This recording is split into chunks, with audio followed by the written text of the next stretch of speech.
Hey, this is Dave DeCamp from antiwar.com. This is anti-war news for Thursday, October 9th, 2025.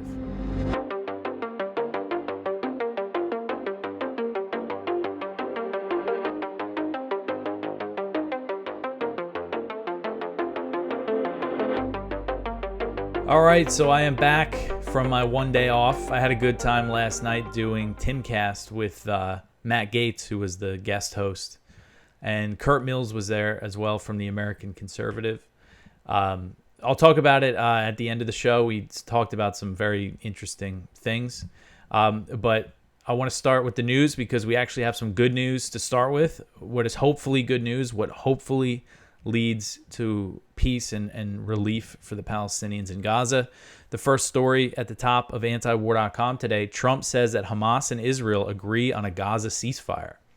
So President Trump has announced that Israel and Hamas have both signed off on the first phase of a Gaza ceasefire deal.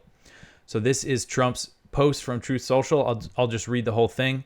He said, quote, "I am very proud to announce that Israel and Hamas have both signed off on the first phase of our peace plan.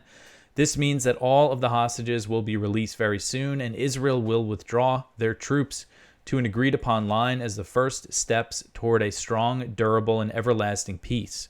All parties will be treated fairly. This is a great day for the Arab and Muslim world, Israel, all surrounding nations, and the United States of America, and we thank the mediators from Qatar, Egypt, and Turkey who worked with us to make this historic and unprecedented event happen.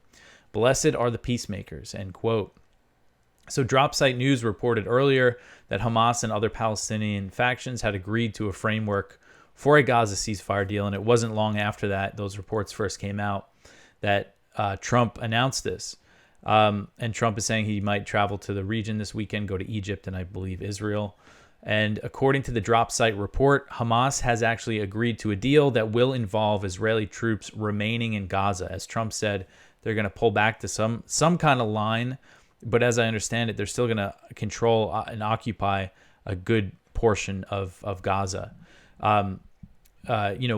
After Hamas releases all of the Israeli captives that are still in Gaza, there's still going to be Israeli troops.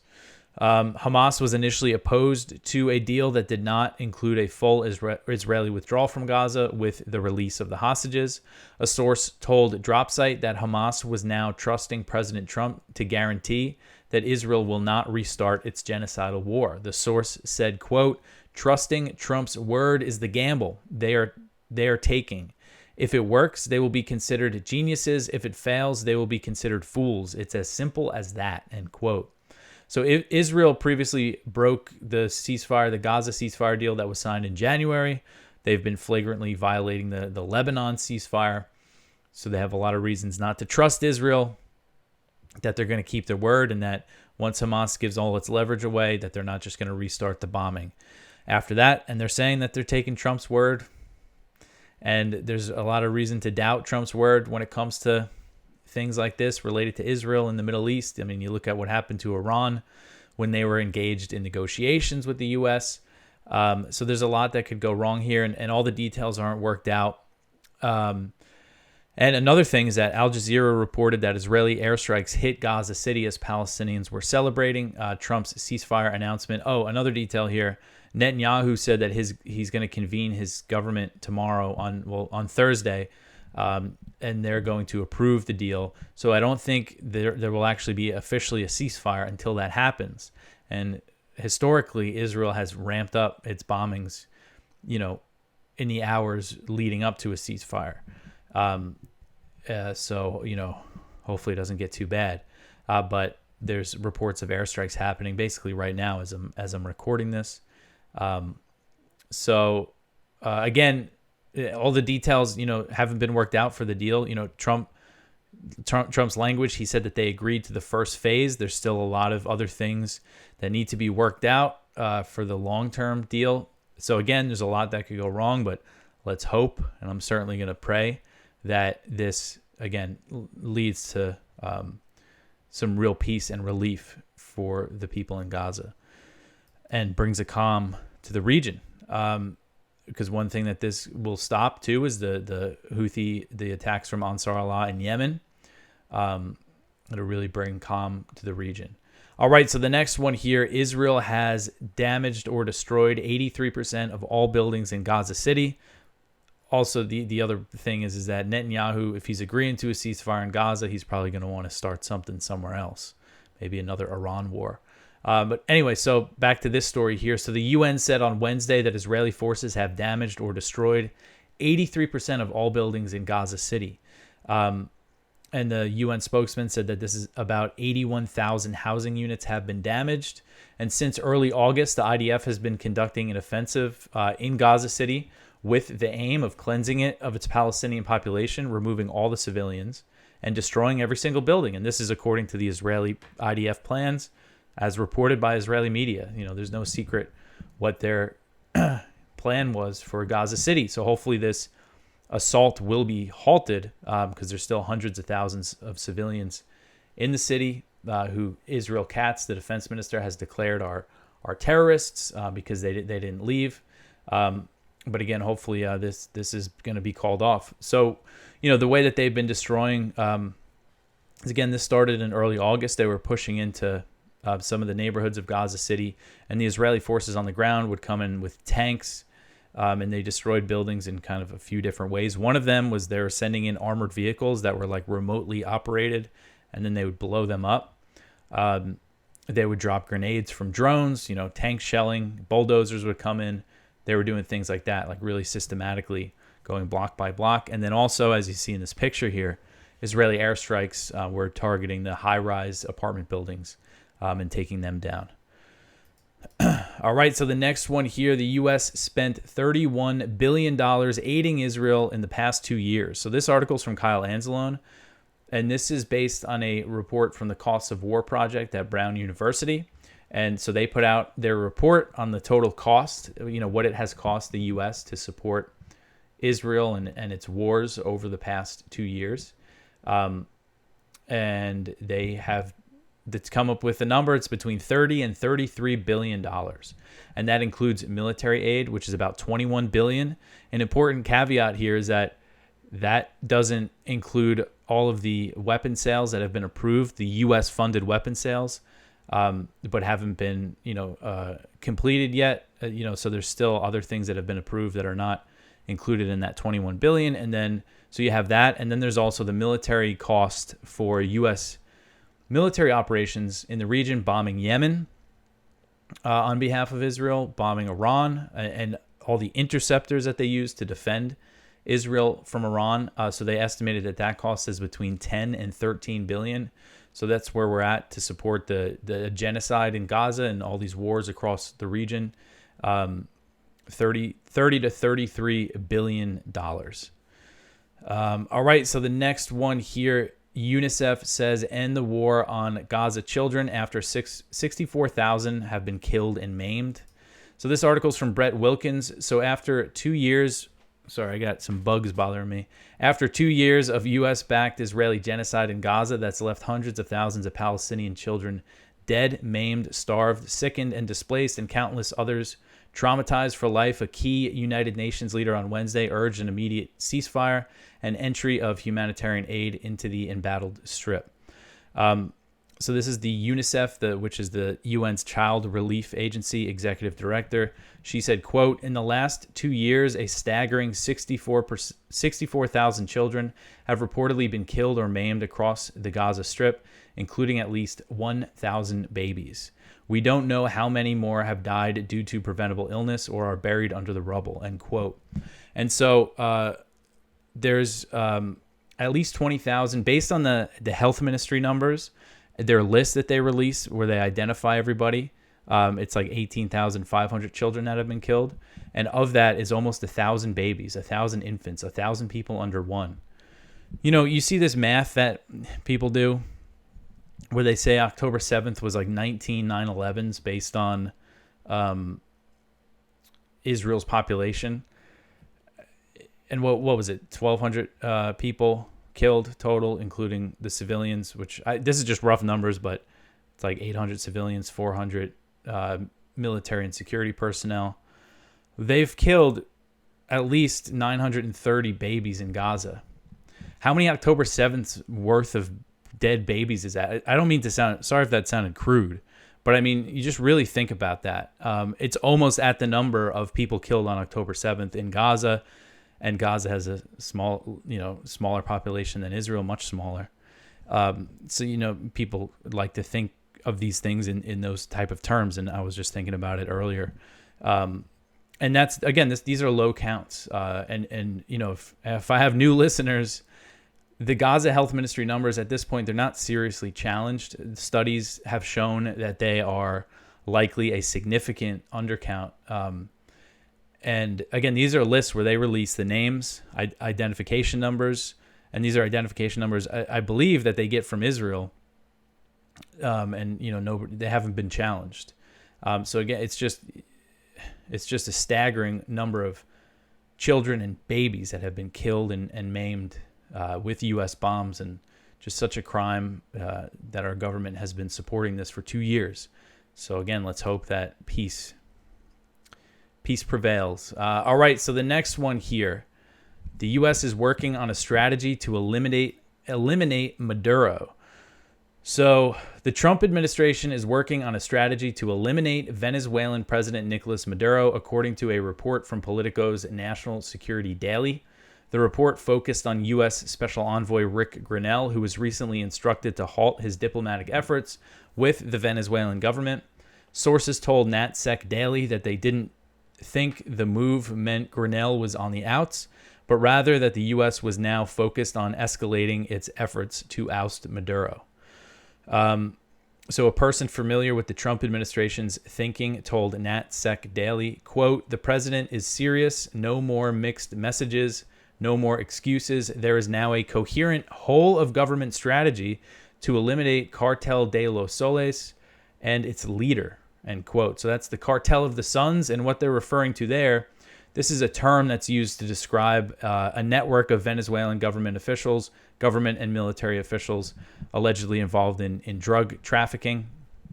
And this is not like a real organization that has a structure. They don't go around calling themselves the Cartel of the Suns. But despite that, the U.S. has declared that they're a terrorist organization. They claim that Maduro is the leader, and Maduro and other Venezuelan officials have denied these allegations, pointing to the data that shows the majority of the cocaine that is produced in Colombia does not go through Venezuela.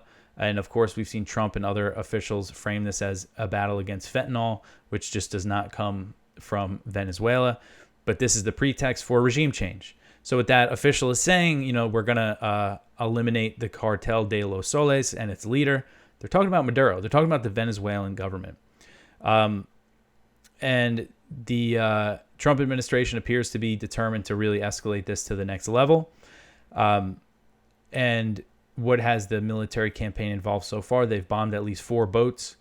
And there's reports that they're considering strikes directly in Venezuela, or also capturing strategic ports and airfields, actually inside, sending in troops to capture strategic sites. And I mean, I think either way is going to provoke, a full-blown war with Venezuela.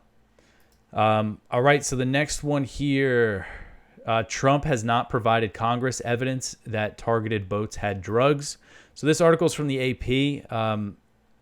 The Trump administration has yet to provide underlying evidence to lawmakers proving that alleged drug smuggling boats targeted by the U.S. military in a series of fatal strikes were in fact carrying narcotics, according to U.S. officials familiar with the matter. As bipartisan frustration with the strikes mounts, the Republican-controlled Senate on Wednesday voted down a war powers resolution that would have required the president to seek authorization from Congress before further military strikes on the cartels. That was really a Democrat effort. I know Rand Paul is supporting it, and he's getting a whole lot of heat for being against this policy of just blowing up boats and killing people on the sea. But I believe there's going to be another war powers effort when it comes to Venezuela to try to prevent the U.S. from just going to war, starting a war with Venezuela with no authorization, no debate, nothing. They're just going head first into this thing. But they're saying Congress has not seen any evidence. Apparently, the evidence that they pointed to are these videos that they release, which is not evidence at all. I mean, that proved that you can't see anything in those videos of the boats getting blown up. All right, so the next one here, 78 Palestinians died in Israeli detention in 2 years. This one is from Kyle Anzalone at the Libertarian Institute. So in the 2 years since the October 7th Hamas attack, Israel has rounded up large numbers of Palestinians in Gaza and the West Bank. Scores of Palestinians have died in detention. Multiple sources have documented rampant medical neglect, deprivation, beatings, and torture of Palestinians in Israeli captivity. On Tuesday, the Palestinian Prisoners Society reported that 22-year-old detainee Ahmad Hatem Mohammed Kaderet was the 78th Palestinian to die in an Israeli prison over the past 2 years.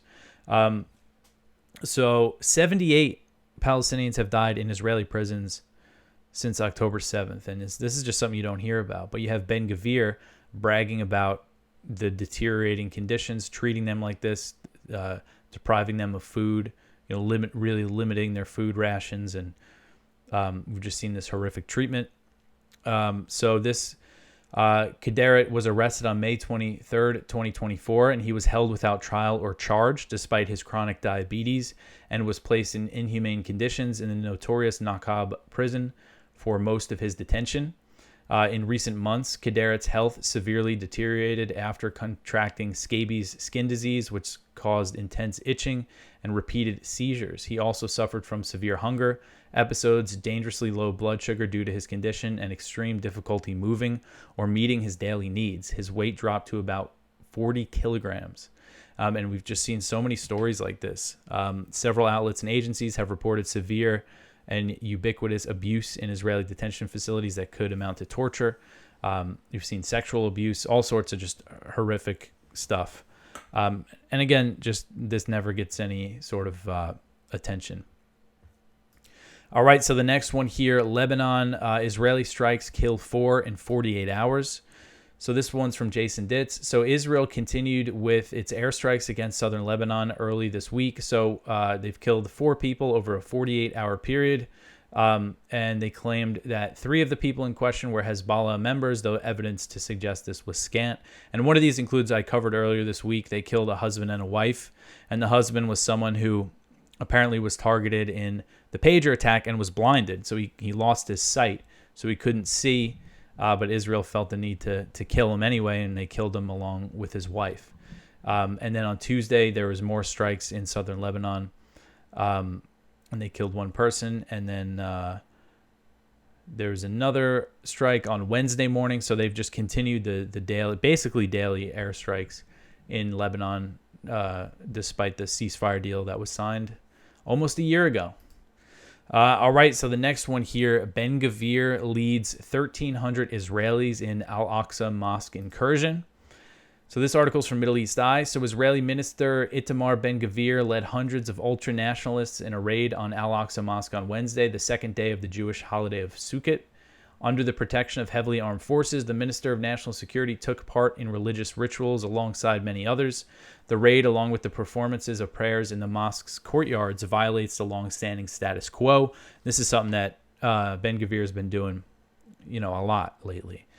This set of rules, recognized internationally and upheld by world powers, designates Al-Aqsa Mosque as an exclusively Islamic site where only Muslims are permitted to worship. In a post on his X account, Ben Gvir claimed that Israelis are winning on the Temple Mount, the Jewish term for the raised plateau on which Al-Aqsa Mosque stands. He said, quote, "We are the owners of the house on the Temple Mount. I only pray that our prime minister will allow a full victory in Gaza as well to destroy Hamas, God willing, to return the hostages, and we will achieve an absolute victory," end quote. According to the Islamic Waqf Department in Jerusalem, approximately 1,300 settlers stormed Al-Aqsa Mosque on Wednesday, following the incursion of another 500 settlers on Tuesday. And I think, this is Ben Gvir is just trying to provoke Palestinians. I think he would like to see, like an uprising in the West Bank, another intifada or something, so then they could use that as the pretext to really ramp things up. I mean, things have been very ramped up in the West Bank. But, I think he wants to see a Gaza-style campaign in some of these West Bank cities. I think that's a big part of his and, Smotrich's thinking. Smotrich also attended some settler event in the West Bank on Wednesday. They're both settlers themselves. But, Ben Gvir, he is a terrorist supporter. He was a supporter of Baruch Goldstein, who was, I think he was from Brooklyn, who I forget what year, but he went into a mosque and killed a bunch of Palestinian civilians. And Ben Gvir had a picture of him hanging in his office or in his living room or something, openly praises him. So this is who we're dealing with here. And again, I think the purpose of what he's doing here is to provoke the Palestinians. He wants to start more conflict. All right. So the next one here, Russia says the momentum to peace is largely exhausted.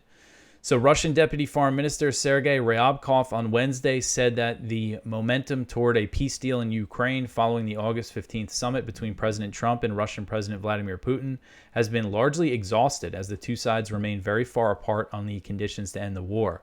Ryabkov said, quote, "Unfortunately, it must be acknowledged that the powerful impetus of Anchorage in favor of agreements has been largely exhausted by the efforts of opponents and the efforts of supporters of the war to the last Ukrainian among Europeans. This is the result of destructive activity primarily by Europeans, which we speak about openly and directly," end quote. So in the wake of the Alaska summit, we haven't really seen any progress. One of the problems was you have the Europeans saying that they're going to send troops to Ukraine, and Russia's just saying that's just not going to happen as part of any deal. So there just really hasn't been any progress, and I am worried that soon, we might see them say, all right, that's it. No more talks, no more effort. The war is just on, and the war is just going to continue. All right, so the next one here, Poland opposes extraditing Ukrainian Nord Stream bombing suspect. So Polish Prime Minister Donald Tusk has said that it's not in Poland's interest to extradite a Ukrainian national suspected of being involved in the bombing of the Nord Stream pipelines, and expressed support for the attack on Russia and Germany's energy infrastructure. So Tusk told reporters, quote, "The problem of Europe, Ukraine, Lithuania, and Poland is not that Nord Stream 2 was blown up, but that it was built. It is certainly not in the interest of Poland to hand over this citizen to a foreign country.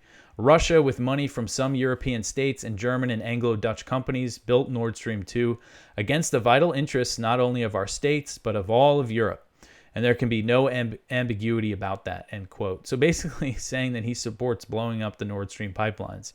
He says the problem with the Nord Stream was not that it was blown up, but that it was built. And then they have this suspect who has been identified as Volodymyr Z, and Germany's trying to extradite him, and he's saying, we don't want to do that. But the suspect is detained, and a Polish court ruled that he has to stay in custody for 40 days while it considers the German request for his extradition. And of course, there's conflicting narratives about who really blew up the Nord Stream pipeline. Seymour Hersh, of course, had his big report back in 2023 that said it was actually President Biden himself who ordered this bombing. And it was U.S. Navy divers that planted explosives on the pipeline that were later detonated. And then it was after Hersh's piece came out that we started seeing this other narrative that it was Ukrainians who rented I don't know if they rented it, but they were on a sailboat and they did it themselves. They dove down there. At the time when that first came out, Hersh said that it was a cover story. He sticks to his original reporting that it was Biden who ordered it. And of course, they had the motive. They did actually threaten the pipeline. And then, this reminded me, because we're talking about Poland's prime minister, Poland's current foreign minister, Radoslaw Sikorski. At the time, he was a member of European Parliament when the Nord Stream pipeline was blown up. But I'm sure everybody remembers this. When they blew up, he posted a picture of the water, the disturbance from the gas leaking, and he said, "Thank you, USA." I think he deleted it a few days later, but he had reason to believe that it was the U.S. as well. All right, so that is it for the news for today. Please go check out our viewpoints. One from Ted Galen Carpenter: Donald Trump's combo war on terror and drugs is out of control. One from Nicholas J.S. Davies: urgent next steps for Palestine at the UN. One from Michael Holmes: empire by numbers, 392 U.S. military interventions across every region of the world. One from Taqwa Ahmed Al-Wawi: after 2 years of genocide in Gaza, will I ever be the same? Our spotlight is from Nick Cleveland Stout. Israel wants to hire Chris Pratt and Steph Curry. And that's actually about, I covered it, was it earlier this week? The campaign, the information campaign to target evangelical Christians. Another part of the plan is they want to hire some celebrities to be involved, and Chris Pratt and Steph Curry are among some of the celebrities who are mentioned by name. I want to play this clip from Timcast last night. So this went viral. It kind of really went all over the place, something that Matt Gaetz had to say. So this is when he was asked by, so when he was in Congress, Gaetz was pro-Israel, and he was asked, so you used to be pro-Israel, why aren't you anymore? Like what has changed? And not that, he wouldn't say that he's like anti-Israel now, but he's obviously much more critical. But he just had something interesting to say, so I'll play this short clip. Initially, I resented the fact that there was no appreciation for nuance. Like if you asked any questions about any decision of the Israeli government in any place regarding settlements, regarding Gaza, whatever, you were like, you had deviated from the script. And I just, in any policy area, I had resentment over that. And then I saw the way the AIPAC worked, and that was weird for like a country lawyer like me. I remember my first AIPAC reception, and like your fundraiser tells you have to go, and your chief of staff tells you have to go, your committee chairman all tell you have to go, and you get there and you wear this name badge, and I remember there's a QR code on it. And what we were supposed to do was go talk to donors, and then if they liked you, they scanned your QR code to make a donation, like on the spot. And so can you just imagine how demoralizing that is to like be told that your job for the next several hours to go chat people up, hoping they would scan you like a can of tomato soup on the way out of the meeting. It's literally purchasing. Right. And so I saw that and I was like, wow, that is so freaking weird. And then, I was in Israel. I went multiple times, and I did not like the fact that I found someone in my room rooting around in my stuff that should not have been there at the King David Hotel when I came back to my room when no one was expecting me to be back in my room.